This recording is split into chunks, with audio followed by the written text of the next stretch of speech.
ఏమండి, బైబిల్‌తో ఆలోచించాలండి.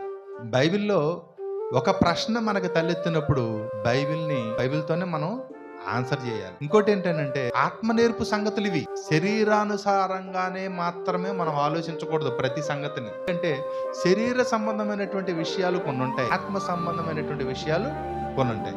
ఆత్మ సంబంధమైనటువంటి విషయాలను నువ్వు పరిగణలోకి తీసుకోకపోతే అన్ని శరీరానుసారంగా తీసుకుంటే ఇక్కడ నేను చావను అనే మాట నీకెలా అర్థమైంది? యేసుక్రీస్తు చచ్చిపోడు కాబట్టి చనిపోకుండానే సిలువలో ఆయన ఉన్నాడు.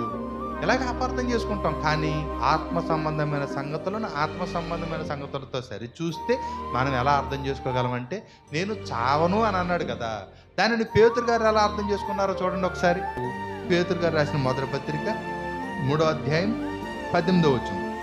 ఎలయనగా మానవులను దేవుని యొద్దకు తెచ్చుటకు అనీతిమంతుల కొరకు నీతిమంతుడైనటువంటి క్రీస్తు శరీర విషయంలో చంపబడ్డాడు. అంటే శరీర విషయంలో చంపబడ్డాడా? చంపబడ్డాడు. 100% ఖచ్చితంగా 100కు 100 పాళ్ళు ఆయన శిలువలో చనిపోయాడు. మరి ఏ విషయంలో చనిపోలేదు?